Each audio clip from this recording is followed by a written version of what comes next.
Bismillahirrahmanirrahim. Assalamualaikum warahmatullahi wabarakatuh. Alhamdulillahi rabbil alamin. Ashhadu an la ilaha illallah wa ashhadu anna Muhammadan abduhu wa rasuluhu. Allahumma fasalli wa sallim wa barik wa zid ala habibina al-mustafa nabiyyina Muhammadin wa ala alihi wa sahbihi wa man walahu amma ba'du. Saudara-saudari seiman yang dirahmati oleh Allah SWT. Salah satu keutamaan 10 Muharram atau yang dikenal dengan Ashura, pada 10 Muharram Allah SWT menerima tobatnya Nabiullah Adam dan istrinya Hawa. Ini sebagaimana dikatakan oleh Imam Ibn Rajab Al-Hambali dalam bukunya Lataiful Ma'arif. Ada banyak dalil yang beliau sebutkan, namun dari segi sanad yang paling kuat adalah asar yang diriwayatkan dari tabi'in yang bernama Ubaid bin Umair, karena sanadnya luar biasa, yaitu Abi Ishaq As-Sabi'i dari Al-Aswad bin Yazid. Al-Aswad keduanya adalah orang yang fikah. Al-Aswad bin Yazid bertanya kepada Ubaid bin Umair tentang berpuasa Ashura. Beliau mengatakan, Ubaid bin Umair menjawab, Al-Muharramu syahrullahil asam. Bulan Muharram itu adalah bulan Allah SWT yang tuli. Kenapa dikatakan tuli? Karena di bulan Muharram tidak terdengar suara pedang yang berbenturan. Kenapa? Karena berperang. Pada bulan Muharram tidak didengarkan suara ajakan untuk bertempur. Sehingga bulan itu dikatakan tuli karena tidak didengar suara peperangan. Lalu Ubaid bin Umair lanjut mengatakan, wa fihi yaumun tiballahu fihi ala Adamah. Dan di bulan Muharram terdapat hari di mana Allah Subhanahu wa taala menerima tobatnya Nabiullah Adam. Dan itu adalah 10 Muharram atau Ashura. Buktinya teks yang selanjutnya. Ubaid bin Umair mengatakan, fa in istata'ta alla yamurra bika illa sumta faf'al. Apabila engkau mampu hari tersebut tidak lewat kecuali engkau berpuasa, maka lakukanlah. Artinya maka berpuasalah. Maksudnya 10 Muharram. Sehingga dengan alasan tersebutlah, dengan dalil-dalil lain tentunya, Imam Ibn Rajab Al-Hambali mengatakan bahwasanya 10 Muharram salah satu kemuliaannya adalah hari tersebut Allah SWT menerima tobatnya Nabiullah Adam. Saudara-saudari seiman yang dirahmati oleh Allah SWT. Di dalam Al-Quran Allah SWT mengabarkan kepada kita bahwasanya Allah SWT mewahyukan kepada Nabiullah Adam alaihissalam suatu doa atau suatu kalimat untuk dia panjatkan. Setelah itu Allah menerima doanya. Dalam suratul Baqarah Allah SWT berfirman, فَتَلَقَّى آدَمُ مِنْ رَبِّهِ كَلِمَاتٍ فَتَابَ عَلَيْهِ. Lalu Adam menerima dari Allah SWT kalimat. Lalu Allah SWT menerima tobatnya.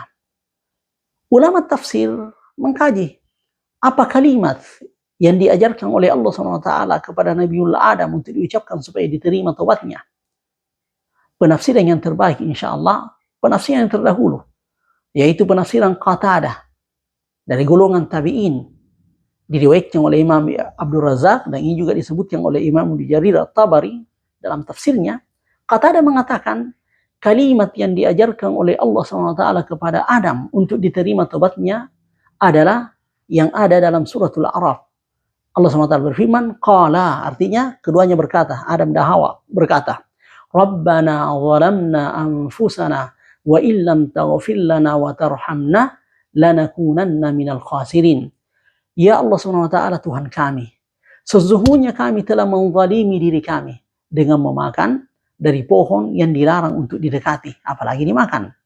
Apabila engkau tidak mengampuni kami dan merahmati kami, niscaya kami termasuk dari orang-orang yang merugi. Jadi doa ini mengandung pengakuan akan kesalahan. Doa ini juga mirip dengan doa Nabiullah Nuh alaihissalam yang ada dalam surat Hud, di mana Nuh mengatakan, wa illa taghfirli wa tarhamni akum minal khasirin. Apabila engkau tidak mengampuniku ya Allah dan merahmatiku, maka saya akan menjadi bahagian orang yang merugi. Doa ini juga mirip dengan doa Nabiullah Musa setelah melakukan dosa, yaitu membunuh orang Mesir. Nabiullah Musa mengatakan, Rabbi inni zalamtu nafsi faghfirli Ya Allah SWT, sesungguhnya saya telah menzalimi diriku, maka ampunilah saya. Menzalimi diriku dengan berbuat dosa. Dan ini juga mirip dengan doa Nabiullah Yunus di perut ikan, di mana mengatakan, La ilaha illa anta subhanaka inni kuntu minal zalimin. Tiada Tuhan selain engkau ya Allah, maha suci engkau, sesungguhnya saya ini bahagian daripada orang yang zalim. Di doa ini, semua doa ini mengandung pengakuan atas dosa, doa para nabi. Dan Nabiullah SAW mengatakan bahwasanya sebagaimana hadis yang diriwayatkan oleh Imam Bukhari dan Muslim di hadis Ifki, hadis Aisyah radhiyallahu anha, di mana Nabi mengatakan, fa innal abda idza tarafa bi dzambihi thumma taballahu alaihi. Sesungguhnya seorang hamba apabila dia berdosa, dia mengakui dosanya, lalu dia bertobat, maka Allah akan menerima tobatnya.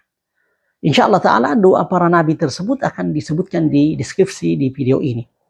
Berkaitan dengan 10 Muharram, saudara-saudari seiman yang dirahmati ta'ala, barangkali sangat baik bagi kita untuk banyak-banyak bertobat kepada Allah SWT, supaya Allah mengampuni dosa-dosa kita. Apalah lagi, salah satu hikmah puasa Ramadan, faedah berpuasa Ramadan, puasa Asyura, adalah agar Allah SWT mengampuni dosa-dosa kita. Sebagaimana sabda Nabi di Sahih Muslim, di mana Nabi mengatakan, wasiyam Asyura, dan berpuasa Asyura, ahtasibu 'ala Allahi an yukaffira as-sanata allati qablah. Berpuasa Asyura, saya berharap dari Allah SWT untuk mengampuni dosa-dosa setahun sebelumnya.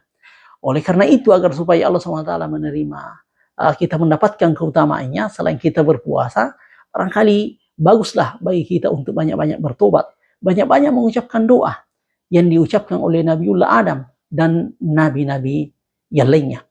Sebab insyaAllah sekali lagi doa tersebut akan dituliskan dalam deskripsi video ini.